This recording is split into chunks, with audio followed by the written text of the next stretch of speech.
चलिए चलिए मेरे प्यारे बच्चों, आज का वीडियो आप सभी बच्चों के लिए बहुत ही ज़्यादा महत्वपूर्ण होने वाले हैं। और आज के इस वीडियो में हम बात करने वाले हैं बायोलॉजी का। तो सभी छात्र को पता होगा कि आज क्या है। आज है हमारे बिहार के बहुत ही बड़ा महापर्व, जिसका नाम है छठ का पहला दिन है आज। और वो दिन आप लोग को पता होना चाहिए कि आज है कद्दूआ, जिसे हम कहते हैं नहाय खाए। तो चलिए मेरे प्यार छात्र, इस छठ के महापर्व को हम दिल से तहे दिल से नमस्कार करते हैं मेरे प्यार छात्र। और मेरे जो भी छात्र अभी तक नहीं जुड़े हैं वो जल्दी से जल्दी आकर के जुड़ जाएं। और मेरे छात्र, आप सभी छात्र से एक बात और कहना चाहती हूँ, मेरे चैनल को सब्सक्राइब नहीं करते तो आप लोग कृपया मेरे चैनल सब्सक्राइब जरूर करें और इस वीडियो को शेयर करके वॉच टाइम जरूर बढ़ाएं मेरे प्यार छात्र, क्योंकि आप लोग के वजह से ही हम नए नए वीडियो लेकर के आएंगे। और इस वीडियो के माध्यम से हम आप लोग को वो तमाम सारे प्रश्न बताने वाली हूँ जो आप लोग एग्जाम हॉल में पूछे जाएंगे। अगर आप लोग को ऐसा लगता है कि ये सब वीडियो फेक है तो आप लोग हमें कमेंट में ज़रूर बताएं मेरे प्यारे छात्र। आप लोग मेरे यूट्यूब पर सर्च करके मेरा चैनल का नाम मंगा सकते हैं। ये बिल्कुल भी रियल है मेरे प्यारे छात्र, ये बिल्कुल भी फेक नहीं है। ये मेरा रियल चैनल है जो कि हम आप लोग को बताने वाले हैं बहुत ही ज़्यादा महत्वपूर्ण प्रश्न। तो चलिए मेरे प्यारे छात्र, इस वीडियो को हम स्टार्ट तक करते हैं। चलिए क्या कह रहा है प्रश्न कि मसूर वैज्ञानिक मेंडल मुख्य जाने जाते हैं किससे। अब देखिए यहाँ पर बात है कि मसूर का जो वैज्ञानिक है वो किससे जाने जाते हैं और किस चीज़ के पौधे से जाने जाते हैं। तो चलिए यह कह रहा है कि मटर के पौधे के कार्य हेतु और आनुवंशिक के नियम हेतु। तो इसका आंसर दोनों में क्या करना है, ऑप्शन नंबर सी लगाना है। तो प्रश्न कहता है कि मसूर वैज्ञानिक मेंडल मुख्य जाने जाते हैं मटर के पौधे से और आनुवंशिक के नियमों से। तो याद रखिए सारा प्रश्न ऑप्शन नंबर सी लगाना है। चलिए नेक्स्ट देखते हैं। तो नेक्स्ट आपका आता है दूसरा नंबर में। दूसरा में कह रहा है कि यदि पिता का रक्त वर्ग AB और माता का B है तो उनके संतान के रक्त वर्ग जीरो होने की संभावना कितनी है। चलिए हम देख लेते हैं कि यदि पिता का रक्त वर्ग AB और माता का B है तो उनके संतान के रक्त वर्ग 0 होने की संभावना क्या है। हो जाएगा 0% क्या होगा, 0% ऑप्शन नंबर लगाएंगे हम 0% चलिए अगला का बात करते हैं। तो अगला आपका आता है तीसरा में। मेरे प्यार छात्र, आप लोग जरूर हमें सपोर्ट करें, क्योंकि ये आप लोग के सपोर्ट से ही हम कुछ नए नए वीडियो बना कर लाएंगे।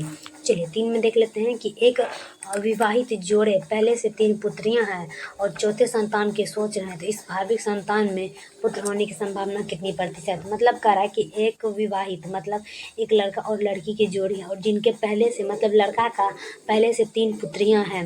अब चौथी संतान की सोच रही, मतलब चौथा मतलब 4वां संतान के बारे में वो सोच रहा। और इसी भावी संतान पुत्र होने की संभावना मतलब 3 पुत्रियां हैं और 4 के बारे में सोच रहे हैं, तो लड़का होने का कितना संभावना है। तो चलिए हम देखते हैं। तो लड़का होने का संभावना है 50%। क्या होगा, 50%। याद रखेंगे 50%, ऑप्शन नंबर बी। चलिए 4 का क्रॉसिंग ओवर इनमें से किस अवस्था में होती है। चलिए हम देख लेते हैं कि क्रॉसिंग ओवर इनमें से किस अवस्था में होती है। तो आप लोग को याद रखेंगे पैकेटिन। क्या होगा, पैकेटिन। प्रश्न कह रहा है कि क्रॉसिंग ओवर इनमें से किस अवस्था में होती है, तो वो होती है पैकेटिन। ऑप्शन नंबर ए लगाना है, पैकेटिन में। चलिए अगला का बात करते हैं। तो अगला आपका आता है 5 का विशुद्ध लाल पुष्प। प्रश्न कर रहा है कि विशुद्ध लाल पुष्प का तथा शुद्ध सफेद पुष्प वाले पौधे में संकरण कराने से पहले संतति में सभी गुलाबी पुष्प वाले पौधे मिले, यह किस प्रकार का है। प्रश्न कर रहा है कि विशुद्ध मतलब क्या होता है, गंदा लाल पुष्प तथा और शुद्ध मतलब अच्छा पुष्प वाले पौधे में संकरण कराने से पहली संतति में सभी गुलाबी पुष्प वाले पौधे मतलब संतति में सारे सम्मिलित पुष्प वाले पौधे में यह किस प्रकार का है। तो चलिए हम देख लेते हैं। ये अपूर्ण प्रभाविता। क्या होगा, अपूर्ण प्रभाविता। याद रखेंगे क्या हो जाएगा, ये अपूर्ण प्रभाविता, ऑप्शन नंबर ए। चलिए अगला देख लेते हैं। अगला आपका था 6 का इनमें से कौन वैश्विक सर्वमान्य रक्तदाता समूह है। क्या कह रहा है कि इनमें से कौन वैश्विक सर्वमान्य रक्तदाता समूह है। तो 6 का देखना है और 6 का अपन से 0 जो रक्तदाता सर्वमान्य समूह है। इसका आंसर होगा ऑप्शन नंबर डी। चलिए अगला देख लेंगे हम 7 का इनमें से कौन यौन संबंधित गुण है। याद रखें कि इनमें से कौन यौन संबंधित गुण है। तो ये हो जाएगा वानर्धता। तो जो है ना, यौन के संचारित गुण का बारे में बताता है। क्या होता है कि इनमें से कौन यौन संबंध गुण है, तो वो हो जाएगा वानर्धता, ऑप्शन नंबर ए। चलिए अगला देख लेंगे हम 8 का कि जब कोई गुण एक से अधिक विपरीत जोड़े एलील द्वारा संचालित होता है उससे क्या कहते हैं। कह रहा है कि जब कोई गुण एक से अधिक विपरीत जोड़े एलील द्वारा संचालित होता है तो उसे क्या कहते हैं। तो 8 का हो जाएगा बहुविकल्पता। क्या कहता है, एक से अधिक जोड़े को क्या कहते हैं हम, बहु विकल्पता। याद रखेंगे ऑप्शन नंबर ए। चलिए अगला देखेंगे हम 9 का, कि संबंधदाता की खोज किसने की थी। याद रखेंगे कि संबंधदाता की खोज किसने की थी, तो संबंधदाता की खोज पन्ने ने किया था। किसने किया था, पन्ने ने। याद रखिए ऑप्शन नंबर सी, पन्ने ने। चलिए अगला देखेंगे 10 का, कि मेंडल ने प्रस्तावित किया था। याद रखेंगे प्रश्न कर रहा है कि मेंडल ने प्रस्तावित किया था कि आनुवंशिक का नियम क्या है, कि आनुवंशिक का नियम जो है ना मेंडल ने ही प्रस्तावित किया था, कि जो है ना आज आनुवंशिक का नियम है और मेरा नाम मेंडल है। तो ऑप्शन नंबर ए। चलिए अगला देख लेंगे हम 11 का, हीमोफीलिया किस तरह की बीमारी है। चलिए देख लेते हैं कि हीमोफीलिया किस तरह की बीमारी है।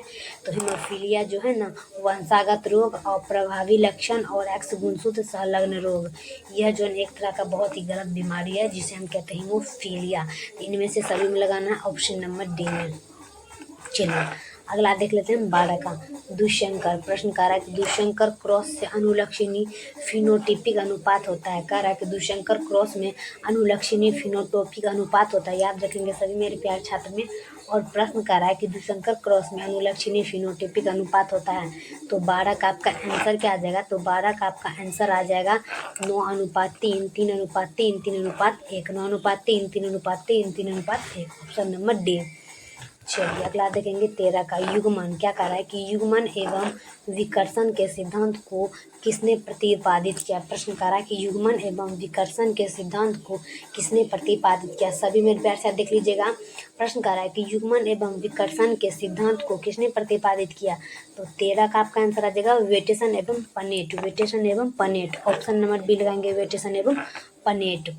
चलिए अगला देख लेंगे 14 का। अब देखिए 14 में कह रहा है कि एक परिवार जिसमें 5 बेटियां हैं और छठे संतान होने वाली है, तो बेटा होने की संभावना कितनी। मतलब कह रहा है कि एक परिवार है, मतलब एक परिवार मतलब ये सोच लीजिए कि पति एंड पत्नी है और उस पति एंड पत्नी में 5 बेटियां हैं और छठी संतान होने की संभावना, मतलब छठी संतान होने के बारे में सोच रही है, तो बेटा होने की कितनी संभावना है। तो चलिए हम देख लेते हैं, वो जगह 0%, मतलब बेटा नहीं हो सकता है। याद रखेंगे आप सभी छात्र को, अगर कोई आपसे पूछे कि उस आदमी को 5 बेटियां हैं तो छठा में क्या बेटा होगा, तो आप लोग को बोलना कि नो चांस, बट हो भी सकता है, पर अपनी तरफ से या मतलब वैज्ञानिक की तरफ से तो इसमें लिखा हुआ है कि no chance and 0%। Option number ए।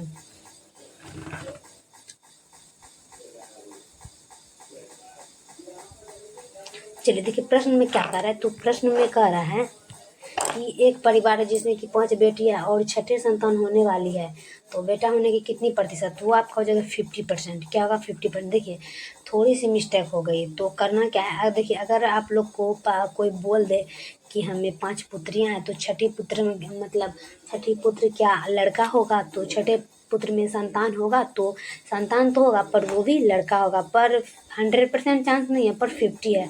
आधा मतलब लड़का भी हो सकता है, लड़की भी हो सकता है, मतलब 50%। ऑप्शन नंबर सी हम गलत बताए थे, 0% नहीं 50% होगा। चलिए अगला बताते हैं हम 15 का। 15 में कह रहा है कि किसी परिवार की अनेक पीढ़ियों के लक्षणों का विश्लेषण कहलाता है, कि किसी परिवार की अनेक पीढ़ियों के लक्षणों का विश्लेषण क्या कहलाता है, तो विश्लेषण कहलाता है वंशावली विश्लेषण। मतलब कोनो परिवार और उसका पीढ़ियों का लक्षण जो है विश्लेषण कहलाता है, उस परिवार का विश्लेषण वंशावली विश्लेषण कहलाता है। Option number A. चलिए अगला देखेंगे हम 16 का, कि अनुवांशिक पदार्थ। अनुवांशिक पदार्थ का उत्परावर्तन से प्रभावित होने वाले छोटे छोटे खंड होते हैं। क्या कह रहा है, अनुवांशिक पदार्थ का उत्परावर्तन से प्रभावित होने वाले छोटे छोटे खंड होते हैं। तो चलिए हम देख लेते हैं न्यूट्रॉन। क्या होता है न्यूट्रॉन, मतलब प्रश्न कहता है कि अनुवांशिक पदार्थ है और उसके उत्परावर्तन से प्रभावित होने वाले छोटे छोटे खंड क्या होते हैं, न्यूट्रॉन होते हैं। तो इसका आंसर आ जाएगा ऑप्शन नंबर सी में। चलिए अगला देख लेंगे हम 7 का, कि वाय गुणसूत्र पर स्थित जीन्स है। याद रखेंगे कि वाय गुणसूत्र पर स्थित जीन्स है, सभी मेरे प्यार से देखिएगा। और 17 का आपका आंसर आ जाएगा लिंग संलग्न जीन। क्या होगा, लिंग संलग्न जीन। प्रश्न कर रहा है कि वाय गुणसूत्र पर स्थित जीन्स है, तो आ जाएगा लिंग संलग्न जीन। Option number D. चलिए अगला देख लेंगे हम 18 का, कि मेंडल का नियम का अपवाद क्या है। चलिए हम देख लेते हैं कि मेंडल के नियम का अपवाद क्या है। तो मेंडल के नियम का अपवाद हो जाएगा सहलग्नता। क्या होगा, सहलग्नता। ऑप्शन नंबर सी लगाएंगे, सहलग्नता। चलिए अगला देख लेंगे हम 19 का। उस वैज्ञानिक का नाम क्या है जिसने वंशावती के नियम बनाए थे? याद रखेंगे, प्रश्न कर रहा है कि उस वैज्ञानिक का नाम क्या है जिसने वंशागति का नियम दिया। तो चलिए मेरे प्यार से, तो इस वीडियो में ये भी देख लेंगे कि उस वैज्ञानिक का क्या नाम है जिसने वंशागति का नियम दिया। तो चलिए हम देख लेते हैं 19 में प्रश्न कर रहा है आपका कि ग्रेगर मेंडल, याद रखेंगे ग्रेगर मेंडल, ऑप्शन नंबर ए में। चलिए अगला देखेंगे 20 का। पुनेट वर्ग विकसित किया है। चलिए हम देख लेते हैं कि पुनेट वर्ग विकसित किया है। सभी मेरे प्यार से देखना है, पुनेट वर्ग विकसित किया है, लगाएंगे फटाफट से। 20 में पुनेट वर्ग विकसित किया है, तो 20 का आपका आ जाएगा रेजिनेल्ड ने, ऑप्शन नंबर सी लगाएंगे, रेजिनेल्ड ने। चलिए अगला देख लेंगे मेरे प्यारे छात्र। अगला आपका आता है क्वेश्चन का कि मेंडल के प्रयोगों में विपरीत लक्षणों की जोड़ी क्या कहलाते हैं? कि मेंडल के प्रयोगों में विपरीत लक्षणों की जोड़ी क्या कहलाते हैं? सभी मेरे प्यारे छात्र देख लीजिएगा। सभी छात्र से हाथ जोड़कर निवेदन है कि इस वीडियो को शेयर जरूर करें मेरे प्यारे छात्र, क्योंकि आप सभी छात्र एवं छात्राएं के लिए बहुत ही ज़्यादा मेहनत करके बनाना पड़ता है ताकि आप लोग बिहार का नाम रोशन करें। तो चलिए मेरे प्यारे छात्र, इसको हम देख लेते हैं। प्रश्न में कह रहा है कि मेंडल के प्रयोगों में विपरीत लक्षणों की जोड़ी क्या कहलाते हैं? तो 21 का आपका आ जाएगा ऑप्शन नंबर डी में, एलील। क्या होगा? एलील। याद रखेंगे क्या हो जाएगा? एलील, ऑप्शन नंबर डी में। चलिए अगला देख लेंगे हम 22 का कि कई लक्षणों के प्रभावित करने वाले जीन क्या कहलाते हैं? कई लक्षणों को प्रभावित करने वाले जीन को क्या कहते हैं? सभी मेरे प्यार साथ देखिएगा। प्रश्न कर रहा है कि कई लक्षणों को प्रभावित करने वाले जीन को क्या कहते हैं? 22 का देखना है, और 22 का हो जाएगा आपका लिपियोटॉर्पिक। क्या होगा? लिपियोटॉर्पिक, ऑप्शन नंबर बी लगाएंगे, लिपियोटॉर्पिक। चलिए अगला देखेंगे हम 23 का। मनुष्य पुरुष में गुणसूत्र की संख्या। याद रखिए, मनुष्य पुरुष में गुणसूत्र की संख्या सभी छात्र को देखना है। मनुष्य पुरुष में गुणसूत्र की संख्या, एक बार कमेंट बॉक्स में जय माता सरस्वती जरूर लगाएं मेरे प्यार से। तो आप लोग का आंसर क्या आ जाएगा? मनुष्य पुरुष में गुणसूत्र की संख्या कितनी होती है? तो वो आपका 23 में आ जाएगा 44 प्लस XY। क्या होगा? 44 plus XY, option number B. चलिए 24 का। 24 में क्या कह रहा है? 24 में कह रहा है कि एक जीन जोड़ा दूसरे जीन जोड़े के प्रभाव को दबा देता है, इस घटना को क्या कहते हैं? कह रहा है कि एक जीन जोड़ा दूसरे जीन जोड़े के प्रभाव को दबा देता है, इस घटना को क्या कहते हैं? 24 का देखेंगे, और 24 का आपका आंसर हो जाएगा एपिस्टेसिस। क्या होगा? एपिस्टेसिस, ऑप्शन नंबर लगाएंगे, एपिस्टेसिस। चलिए अगला देख लेंगे हम 25 का कि निम्न में कौन सा रोग हीमोग्लोबिन त्रुटि के कारण होता है? कि निम्न में कौन सा रोग हीमोग्लोबिन त्रुटि के कारण होता है? 25 का देखेंगे, और 25 में प्रश्न कर रहा है कि कौन सा रोग जो है ना हीमोग्लोबिन की त्रुटि के कारण होता है?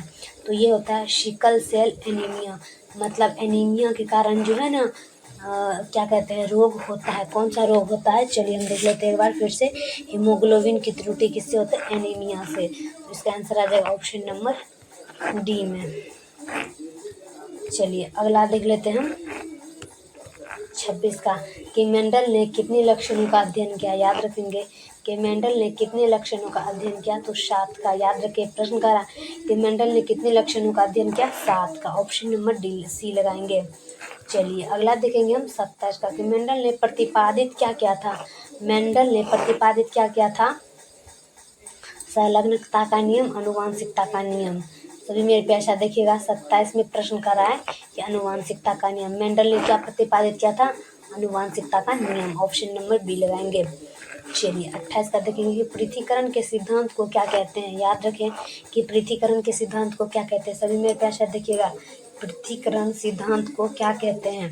28 का आपका आंसर आ जाएगा युग्मनों को शुद्धता का नियम, युग्मकों की शुद्धता का नियम, ऑप्शन नंबर सी लगाएंगे। प्रश्न करा है कि पृथक्करण के सिद्धांत को क्या कहते हैं? युग्मकों की शुद्धता का नियम। चलिए अगला देख लेते हैं हम 29 का कि मानव में रुधिर वर्ग क्या है? मानव में रुधिर वर्ग क्या है? तो मानव में जो ना एंटीजन अनुपस्थिति होते ही मानव में रुधिर वर्ग होता है। क्या होता है कि एंटीजन अनुपस्थिति होते ही मानव में रुधिर वर्ग होता है। इसका आंसर ऑप्शन नंबर सी लगाएंगे। चलिए अगला देखेंगे हम लास्ट, और लास्ट आपका आता है 30 का, कि ट्राइसोमी 2n+1 के कारण बच्चे मंद बुद्धि होते हैं। यह क्या होते हैं? कह रहा है कि ट्राइसोमी 2n+1 के कारण बच्चे मंद बुद्धि के होते हैं, उसे क्या कहते हैं? देखिए प्रश्न कितना टॉपिक है। कह रहा है कि ट्राइसोम यह एक क्या कहते हैं, विषाणु चीज़ है, और इसका हम कह रहे हैं कि 2n+1 है, तो इनके कारण बच्चे मंद बुद्धि होते हैं, उसे क्या कहते हैं? मतलब ट्राइसोम जो है ना, और 2n+1 के कारण बच्चे मंद बुद्धि होते हैं, तो उसको हम क्या कहते हैं? इसको हम कहते हैं डाउन सिंड्रोम, कहते हैं Down syndrome. Option number B लगाएंगे हम, डाउन सिंड्रोम। तो मेरे प्यार छात्र, मेरा ये वीडियो आप लोग को कैसा लगता है आप लोगों ने कमेंट बॉक्स में जरूर बताएं मेरे प्यार छात्र, क्योंकि बहुत ही ज़्यादा मेहनत लगता है मेरे प्यार छात्र। आप लोग जरूर इस वीडियो को शेयर करें मेरे प्यार छात्र, ताकि आप सभी बच्चों के लिए बहुत ही बढ़िया वीडियो लेकर आएँ। और तब तक के लिए हम नेक्स्ट वीडियो में मिलते हैं मेरे प्यार छात्र। आप लोग को अगर PDF चाहिए तो आप लोग मेरे दिए गए लिंक पर सर्च करके आप लोग उस नंबर पर टेलीफोन करके हमसे PDF ले सकते हैं, जिसका रेंज आप लोग के सामने अभी आ जाएगा 299, और 299 में आपको सब्जेक्टिव ऑब्जेक्टिव पूरे प्रश्न एंड आंसर मिलेंगे। तो अभी तो देर किस बात के कर रहे हैं, अभी आइए और फ़ोन उठाइए और हमें कॉल जरूर करें। तो चलिए मेरे प्यारे छात्र, नेक्स्ट वीडियो में मिलते हैं। जय हिंद, जय भारत।